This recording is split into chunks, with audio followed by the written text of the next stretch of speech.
အားလုံးပဲမင်္ဂလာပါကျွန်တော်နာမည်အောင်တန်းပါကျွန်တော်ကတော့ဝါရနာအလျောက် Microsoft Excel ကိုเนาะအထူးလေ့လာနေပြီးတော့ပြီးရင်လေ့လာခဲ့တဲ့ထဲအောင်မှာပေါ့เนาะကိုသိခဲ့သလောက်ကိုပေါ့เนาะအကျိုးလည်းရှိလိုက်လို့ရလဲတိတ်မခတ်တဲ့ဟာလေးတွေကိုကျွန်တော်ကကိုလိုဝါသနာတူတွေကိုပြန်လဲဝေမျှနေတူဖြစ်ပါတယ်အိမ်စဲမှာဝေဟုတ်ပါဘူးကျွန်တော် Facebook မှာဝေမျှတယ် YouTube မှာဝေမျှတယ် Telegram မှာဝေမျှတယ်ပေါ့နော်ဟုတ်ပြီကျွန်တော်အခုဒီတစ်ခေါက်ပြမဲ့ဟာတော့ပေါ့နော်ဒီမှာပေါ့နော်ကျွန်တော်တို့ click ထောက်လိုက်တဲ့ row ဒီလို highlight လုပ်ပေးရပါတော့ဒီမှာအခုကျွန်တော်တို့ click ထောက်ဒီလိုပဲကျွန်တော်တို့မြားလေးနဲ့ပဲဆင်းပါအောက်တစ်ကြောင်းဆင်းအောက်တစ်ကြောင်းဒီလိုမျိုးပေါ့နော်ကျွန်တော်တို့ကအဲ့ဒါကဘယ်လိုအခြေအနေမျိုးမှအကျိုးရှိမလဲဆိုတော့ဒါသုံးဆွဲလူကြီးမင်းတို့ပို့သိမှာပေါ့နော်ကိုတခုခုဟိုကလှုပ်ရှင်နေဆိုရင်ပေါ့နော်ဟုတ်ပြီအဲ့တော့ဒါကိုဘယ်လိုလှုပ်လဲဆိုတာကိုကျွန်တော်ဒါကိုဘယ်လိုလှုပ်လဲဆိုတာကိုကျွန်တော်အခုလှုပ်ပြမှာဖြစ်ပါတယ်ဟုတ်ပြီနော်ကဲဟုတ်ပြီကျွန်တော်ဒါကိုကျွန်တော်ဒီအလားတူပေါ့နော်ကျွန်တော်ဒီဘက်မှာရှီတစ်ခုလှုပ်လိုက်မယ်ကျွန်တော်ဒီမှာပေါင်တစ်ခုခတ်လိုက်မယ်ဒီပေါင်တစ်ခုဒါတော့ဗျာကျွန်တော်တို့ဇရာတစ်ခုပေါ့ဗျာနော်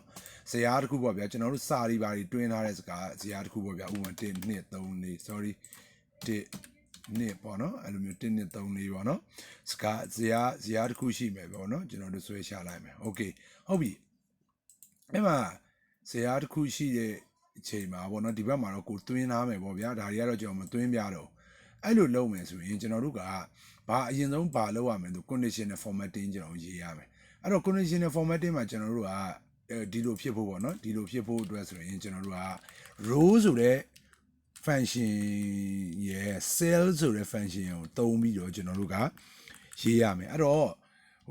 လူကြီးမင်းတို့တခါတည်း row ဆိုတာဘယ်လိုသုံးတာလဲ cell ဆိုတာဘယ်လိုသုံးတာလဲဆိုတာကိုကျွန်တော်အရင်ဆုံးပြမယ်ပေါ့နော်ဟုတ်ပြီ row ဆိုတာတော့ကျွန်တော်အခု J8 မှာပေါ့နော်အခုဒီမှာ J လေးနော် J8 မှာကျွန်တော် J8 မှာကျွန်တော်အခုထောက်ထားတယ်ပေါ့နော် J8 မှာကျွန်တော်ထောက်ထားတယ်အဲ့ဒါကို ROW row ဆိုပြီးကျွန်တော် formula ရေးလိုက်ရင်ကျွန်တော်အခုဒီ J8 မှာရေးထားတဲ့အတွက် J8 ရဲ့တန်ဖိုးက8ဖြစ်တယ် row ပေါ့သူ့ရဲ့ row တန်ဖိုးပါပေါ့နော်သူကချစ်ခုမြောက်ဖြစ်တယ်ပေါ့နော် row ချစ်ခုမြောက်ဖြစ်တယ်ပြီးရင် cell ရဲ့ formula C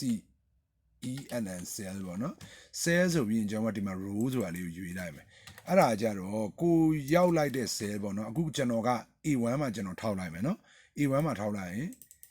ဒီကောင်ကအမှဒီမှာပါပြသွားလေ1လို့ပြထားရပေါ့နော်အခုကျွန်တော်ကဒီ J8 မှာကျွန်တော်ထောက်လိုက်တာ ਨੇ ဒီကဘေးကကောင်နဲ့8ဖြစ်သွားမယ်ပေါ့နော်ဘာလို့8 row မြောက်ပေါ့နော်ကျွန်တော်ကဒီမှာသူကတော့ကျွန်တော် C73 မှာထောက်လိုက်တာ ਨੇ အဲ့ K အဲ့ဘေးညာလေးကပေါ့နော်8ရဲ့ဘေးနောက်တဲ့8တခုကဟိုဖြစ်သွားမယ်ပေါ့နော်ဒီကောင်ကပေါ့နော်ဒီကောင်ကပြောင်းသွားမယ်ပေါ့နော်ဒီကောင်ကအရှင်ဒီကောင်ကအသေးနော်ဒီကောင်ကဒီမှာ row ဆိုတဲ့ formula ဒီကောင်ကsorry ဒီကောင်က cell ဆိုတဲ့ formula cell ထဲမှာမှဒီသူ့ရဲ့ row number ကိုပေါ့နော်အဲ့ cell တွေဘာတွေဘယ်လိုသုံးလဲဆိုတော့ကျွန်တော်နောက်သိကျင်တဲ့လူများရင်တော့ကျွန်တော်ထပ်လုပ်ပြမယ်ပေါ့နော်ခဏလေးကျွန်တော်ဟုတ်ပြီအဲ့တော့ဒီနှစ်ခုတူတယ်ဆိုရင်တဲ့ကာလာပြပေးပါဆိုပြီးကျွန်တော်တို့ကရေးမှာပေါ့နော်ဟုတ်ပြီအဲ့တော့ဘယ်ဟာကိုပြပေးစင်ညာလဲဆိုတော့ဒီ range ကိုပေါ့နော်အဲ့တော့ဒီ B2 ကနေစမယ်ဒီ zone တွေကိုကျွန်တော်ဆက်လက်ပေးမယ်ပြီးရင်ကျွန်တော် conditional formatting ကိုသွားမယ်သွားပြီးရင်ကျွန်တော်ကဒီမှာ more rule ဆိုတာကိုကျွန်တော်သွားမယ်သွားပြီးရင်ဒီအောက်ဆုံးကကျွန်တော်တို့ကနော် use a formula to determine which cells to format ပေါ့နော်အဲ့ဒါကိုကျွန်တော်ရွေးမယ်ရွေးလိုက်ပြီဆိုတာ ਨੇ ဒီအောက်မှာရေးဖို့အတွက်ပေါ်လာမယ်အဲ့တော့ကျွန်တော်တို့ရေးမယ်ဟာကိုတေချာကြည့်မယ် equal to row row ခွင့်စားခွင့်မိတ်ဟုတ်ပြီနော် row ကတဲ့ CENN cell မျက်တောင်ဖွင့်မိတ် ROW row အဲ့နှစ်ခုညီရယ်ဆိုရင်เนาะဒါကတော့သူ့ရဲ့ logic တွေကိုကျွန်တော်မရှင်းပြတော့ဘူးเนาะကိုစဉ်းစားပြီးရှင်းပြရင်ရမ်းရှည်တယ်ဆိုရင်ကျွန်တော်တို့ကဒီ fail မှာပေါ့เนาะကျွန်တော်တို့ကရှည်တယ်ဆိုရင် sorry เนาะကျွန်တော်ဒီမှာလောက်လိုက်တယ်ပြီးရင်ဒီ format ဆိုတော့ရွေးတယ်ဘာဖြစ်စေချင်တာလဲ fail color လေးပြစေချင်တယ်အနီရောင် fail စေချင်တယ်ဆိုပြီးတော့ကျွန်တော်ကရေးတယ် okay ကျွန်တော်ရေးလိုက်တယ်โอเคရပြီเนาะဒါပေမဲ့သူကရွှေ့လိုက်တိုင်းမှာမပြသေးဘူးဗျာเนาะရွှေ့လိုက်တိုင်းမှာမပြသေးဘူးဒီမှာအဲ့မှာကျွန်တော်ဒီလို clip ပေးမှပြရတယ်သူကအဲ့တော့ကျွန်တော်တို့က clip ပေးမှမဟုတ်ဘူးရွှေ့ရုံနဲ့ကျွန်တော်ပြချင်တာเนาะအဲ့ဒါဆိုကျွန်တော်ဒါတစ်ချက် select ပေးမယ် order F11 ကိုနှိပ်မယ်เนาะ order ရဲ့ F11 ကိုနှိပ်ရင်ဒီမှာကျွန်တော်တို့ကဟိုဟာတစ်ခုပေါ်လာမယ်เนาะ VB ရေးတဲ့ မြင်ကွင်းတစ်ခုပေါ်လာမယ်အဲ့ကြရင်ခုနက order tab လေးနဲ့တစ်ချက်ကြည့်မယ်ကျွန်တော်တို့က sheet 3မှာကျွန်တော်တို့ကနော်ကျွန်တော်တို့က sheet 3မှာလောက်မှာဖြစ်တဲ့အတွက်ဒီမှာပေါ့နော်ဒီမှာကျွန်တော်တို့က sheet 3ဆိုပြီးကျွန်တော်ရွေးလိုက်မယ်နော် sheet 3ဆိုပြီးရွေးပြီး double click ပေးလိုက်မယ်ပေးပြီးရတယ်ကျွန်တော်ဒီပုံမှာပေါ့နော်ဒီမှာ general အောက်မှာ worksheet ဆိုတော့ကျွန်တော်ရွေးလိုက်မယ်ရွေးပြီးရတယ်ဒီမှာ formula ကဒါလေးကိုတေချာမှတ်ထားပေါ့နော်ဒီမှာကျွန်တော်ရေးလိုက်မယ်ဒီ target ဆိုပြီး dot လို့ရေးလိုက်မယ် can เนาะဒီ target မှာ target ထိလိုက်တာနဲ့ target ဆိုတာ click လုပ်ရမလို့တောက်ဆိုတာနဲ့ဒီ target ဆိုတာပေါ့နော်ဒီ mouse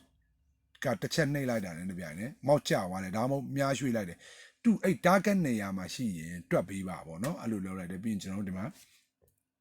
save ဆိုတဲ့အားလေးကိုကျွန်တော် save လုပ်လိုက်မယ် okay အဲ့ဒါဆိုကျွန်တော်ဒါပိတ်လိုက်မယ်ကျွန်တော်စမ်းကြည့်မယ်ဒီမှာနော်ကျွန်တော်တို့အဲ့လိုရသွားပြီပေါ့နော်ဟုတ်ပြီကျွန်တော်ပြောတာကိုမရှင်းရင်နောက်တစ်ခေါက်ပြန်ကြည့်ပြီးရင်ကျွန်တော်တို့ဒီဟို play speak မှာပေါ့နော်နှေးပြီးပြန်ကြည့်ဒီတက်ကိုမှ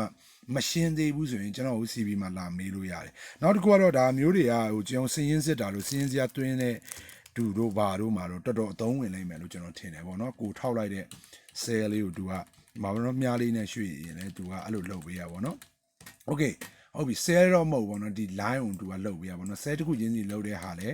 းဟိုပညာနောက်တစ်ခုရှိတယ်အဲ့ဒါတော့နောက်ထပ်ဗီဒီယိုတစ်ခုကြာမှကျွန်တော်လုပ်ပေးမယ်ပေါ့နော်ဘာဖြစ်လို့လဲဆိုအဲ့ဒါနှစ်ခုလုံးဆိုရင်ခေါင်းရှုပ်သွားမယ်ပေါ့နော်ကဲဟုတ်ပါပြီဒါကတော့ဒီဟာလေးကိုဝေမျှမှုအပိုင်းပေါ့နော်ဟုတ်ဝေမျှမှုပြီးရင်ကျွန်တော်နည်းနည်းမိတ်ဆက်တာလေးကိုကျွန်တော်ဒီလိုတွေလည်းလုပ်ထားရပေါ့နော်အဲ့ဒါလုပ်တာလည်းလွယ်တယ်ဗျအခုကျတော့ကျွန်တော်ကဟိုဟာမပေးဘူးဟို line ဟို fail မလုပ်ပဲစာလုံးလေးတွေကိုပဲကျွန်တော်လုပ်တယ်အဲ့ဒါကြောင့်ကျွန်တော်ဘယ်လိုလုပ်လဲဆိုတော့ဒီမှာပေါ့နော် conditional formatting မှာကျွန်တော်က conditional formatting ကိုသွားတယ်လောက်ထားတဲ့ပုံကိုပဲကျွန်တော်ပြမယ်နော်အဲ့ကြတော့ကျွန်တော်တို့ကဒီ fail မှာကြတော့ no fail ပဲဘာမှမဖြစ်ဘူးဒီမှာပဲ font မှာပဲကျွန်တော်တို့က font color ရွေးလိုက်တယ်နော် font color ရွေးတယ် bold item လေးလုပ်တယ် okay ဆိုပြီးကျွန်တော်နှိပ်တော့သူကကြတော့ကျွန်တော်တို့ရွှေ့လိုက်တဲ့ဟာကိုကျွန်တော်တို့ခုနကလိုမပြဘူးဒီလိုပြရတယ်ပေါ့နော်ဟုတ်ပြီကျွန်တော်ဒါလေးကိုချက်လောက်အားရင်တော့ဒါလေးတစ်ချက်လိုက်ဖတ်ပြီးကြည့်နော်ကျွန်တော်နာမည်အားလုံးမင်္ဂလာပါကျွန်တော်နာမည်အောင်တောင်းပါကျွန်တော်ဟာဝါရနာလျောက်အိတ်ဇဲကိုလေးလာလိုက်စားနေသူဖြစ်ပြီးကိုတိတလောက်လေးတွေထဲမှာအကျိုးလက်ရှိလိုက်လို့ရလဲတိတ်မခတ်လောက်မဲ့အိတ်ဇဲ tip လေးတွေကိုအခမဲ့မျှဝေပေးနေလို့တူဖြစ်ပါတယ်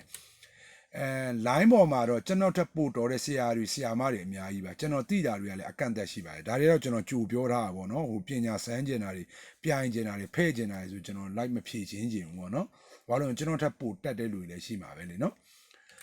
်ဒါပေမဲ့ဒီအိတ်ဇဲပညာနဲ့တစ်ဖက်တစ်လမ်းကဝင်ငွေတစ်ခုလည်းကျွန်တော်ဖန်တီးကျင်တာကြောင့်အခုလိုကျွန်တော်ဝန်ဆောင်မှုပေးတယ်ဆိုတာကိုကျွန်တော်နည်းနည်းပြောပြချင်ပါတယ်လူကြီးမင်းတို့အနေနဲ့ဘောနော်ကိုလုံနေတဲ့လုပ်ငန်းကအောင်မြင်နေသည်ဖြစ်စေကြားကန်ခုမှတိဆောက်ပြီးကြားကန်ရုံးကန်နေရသည်ဖြစ်စေပေါ့နော်စီးရင်စရာတိကျမ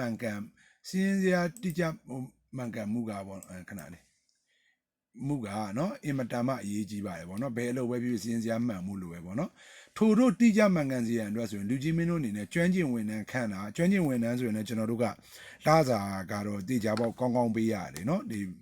ီဟိုပတ်စံ3ရတယ်ပေါ့နော်ပြီးရင်ကိုယ်တိုင်နဲ့အဲ့လိုခန်းနေပြင်ကိုယ်တိုင်အပင်ပန်းခံပြီးစည်ရင်းစစ်တာတွေလုပ်ရတယ်ပေါ့နော်ကျွန်တော်မြင်မှုတာရောတချို့တထေးကြီးတွေပေါ့နော်တထေးကြီးတွေဆိုဟိုဟာတွေပေါ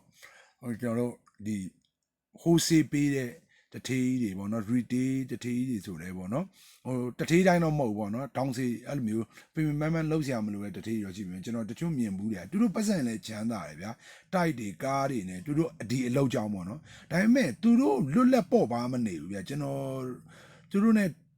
တွေးလိုက်တိုင်းမှာလေသူတို့မှဒီစရင်တွေဒီပစ္စည်းတွေစစ်ဖို့ဒီအဝင်အတွက်ပတ်စံတွေမှန်စစ်ဖို့သူတို့နေ့စဉ်ဒီဟိုပါပေါ့နော်ဒီ manual တွင်းထားတဲ့ဘောင်ရှာတွေကပတ်စံတွေကိုတိုက်စစ်ရတယ်ပစ္စည်းတွေကိုစစ်ရတယ်ပေါ့နော်နောက်တော့နေ့စဉ်မစစ်ရင်တော့မှသူတို့ကအပတ်စဉ်စစ်ရတယ်တချို့အလုပ်တွေကနေ့စဉ်မစစ်လို့မရဘူးပေါ့နော်ဟုတ်ပြီအဲ့လိုတွေမျိုးကြီးအပင်ပန်းခံနေရမယ်ဆိုရင်တိတ်ပြီးတော့ကိုချမ်းသာလာတာလေတိတ်အဓိပ္ပာယ်မရှိတယ်လို့ပဲဗျာနော်ဟိုတာမန်လွတ်လပ်နေတဲ့အခြေခံလူတန်းစားလောက်တောင်ဘာထူးမှာလဲနော်ဟုတ်ပြီအဲ့လိုမျိုးကြတော့နော်ကျွန်တော်ငွေကြေးချူတောင်းရကြည့်အလုပ်ချိန်စီမံခန့်ခွဲမှုချူတောင်းကပဲကြည့်တချို့လုပ်ငန်းရှင်တွေမှာလုပ်ငန်းတော့အောင်မြင်တိုးတက်ကြီးပွားလာပြီမှာညနေတိကိုယ်တိုင်စီးရင်စင်းနေအောင်တွေးရပါရဲ့ထိုစီးရင်စရာစစ်စီချင်းကိစ္စလှုပ်ရိုးလှုပ်စင်အတိုင်းလုံနေနော်ထိုအတိုင်းပဲပင်ပန်းနေပြီဖြစ်ပါတယ်ထို့ကြောင့် မိမိလုပ်ငန်းများတွင်တမတ်ရိုးကျစရင်တွင်စရင်ပြုလုပ်ခြင်းဖြင့်အချိန်ကုန်လူပန်းမဖြစ်စေရန် Microsoft Excel format များရေးဆွဲပြီးဆောင်ရွက်နိုင်ပါသည်ဆိုလိုတာပေါင်ရှာတစ်ခုဗျာကျွန်တော်ဟို POS software ဝယ်သုံးနိုင်လို့ POS software ဝယ်သုံးတဲ့သူတွေ POS software ကိုပို့ကြိုက်လို့ POS software ကိုဝယ်သုံးတဲ့ဒီအယောင်းဆိုင်တွေပေါ့နော်ဟိုကျွန်တော်မဆိုလို့ဘူးပေါ့နော်ဒီကျွန်တော်တို့ဟို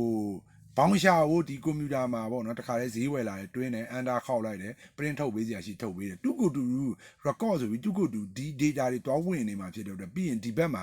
data တစ်ခုမှာပေါ့နော်ကျွန်တော်တို့ကဒီအဝင်ထွက်တွေအားလုံးကို auto ပေါင်းနှုတ်ပေးနေမှာဖြစ်တဲ့အတွက်ကျွန်တော်တို့တနေ့တိုင်းရောင်းရသမျှဘလောက်ပေါင်းကြတစ်ခုချင်းစီလိုက်ပေါင်းစရာမလိုတော့တာတွေပါတယ်ပေါ့နော်အဲ့လိုတွေကိုကျွန်တော်လှုပ်ပေးလို့ရတယ်ပေါ့နော်ဟို POS software ကိုပို့ကြိုက်တယ် POS software တွေနဲ့တွားမယ်သူတို့မှလည်းအားသာချက်ရှိတယ်ကျွန်တော်ထက်လည်းအများကြီးပေါင်းကျတယ်ပေါ့နော်ဒါတပိုင်းပေါ့နော်ဒါကတော့ကျွန်တော်ကတော့နည်းနည်းဟိုပါပေါ့နော် limited ဟိုကတော့ဖြစ်တာပေါ့နော် individuals